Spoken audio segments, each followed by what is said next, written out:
মিষ্টি লেবুর কয়েকটা জাত রয়েছে আমাদের দেশে। এর পাশাপাশি একটা আছে আপনার ঝাড়া লেবু বলে অনেকে, কেউ কেউ বলে কাঁচা মিঠা লেবু। এটার আসলে বৈশিষ্ট্যটা হলো আপনার চামড়াটা শুদ্ধ, টোটালটাই মিষ্টি লাগে, একেবারে ভিতরের অংশটাও মিষ্টি লাগে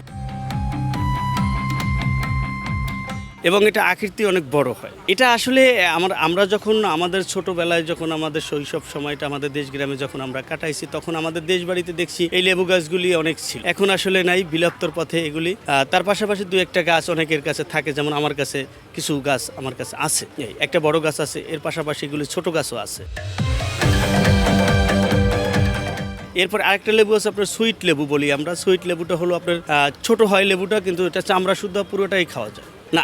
এই সুইট লেবুটা দেশি না, সুইট লেবুটা থাইল্যান্ডের একটা জাত। এই আমাদের হয়তো বা আমাদের যারা আমরা হয়তো বা এটা আপনার বেশিরভাগ অন্যান্য বড় নার্সারি থেকে আমরা নিয়ে আসি, বা দেখা যায় আমাদের ইন্ডিয়া থেকে অনেক সময় গাছ আনলে ওর সাথে নিয়ে আসি। একই তো, এর চেয়ে আমার মনে হয় ওই লেবুর চেয়ে এই লেবুতে পুষ্টি গুণাগুণটা অনেক বেশি, কারণ এটা চামড়া শুদ্ধ, সম্পূর্ণ খাওয়া যায়। সব লেবু তো আর চামড়া শুদ্ধ খায় না মানুষ। আমাদের দেশীয় যেমন কাগজি লেবু আছে, এলাচি আছে, সিডলেস আছে। এই লেবুগুলি আপনার দেখা যায় অনেকে তো ভিতরের অংশটা খায়, চামড়াটা খায় না। তবে সুইট লেবু, কাঁচা মিঠার লেবুর ক্ষেত্রে আপনার দেখা যায়, ঝাড়া লেবুর ক্ষেত্রে এটা আপনার একদম সবটুকু খাওয়া যায়।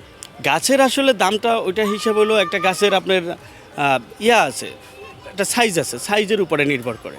ছোট আছে, বড় আছে, আবার এর পাশাপাশি ড্রামের ভিতরে গাছ রয়েছে। মিষ্টি লেবুর ছোটো যে প্যাকেট গাছগুলি আমরা বেশি, ওটা 300 টাকা আছে সর্বনিম্ন দাম। এরপরে আস্তে আস্তে করে ওটার গাছ অনুসারে দাম নেওয়া হয়। করে এখানে সব গাছই বিক্রি হয়। তার পাশাপাশি দেখা যায় এক একটা মানুষের তো এক একটা চাহিদা থাকে। মেলায় যারা আসে তারা কলম প্রত্যেকেরই এক একটা চাহিদা থাকে। তাই আমি হয়তো আপনি হয়তো আপনার চাহিদা আছে যে আমি একটা কাঁচা মিঠা লেবু কিনবো, একটা মিষ্টি লেবু কিনবো, তাহলে আপনি ওই গাছটার কলম ইচ্ছেই আসছেন মেলায়, ওটার পাশাপাশি আর 2-4টা গাছ হয়তো আপনি নিচ্ছেন। এই তো আর কি।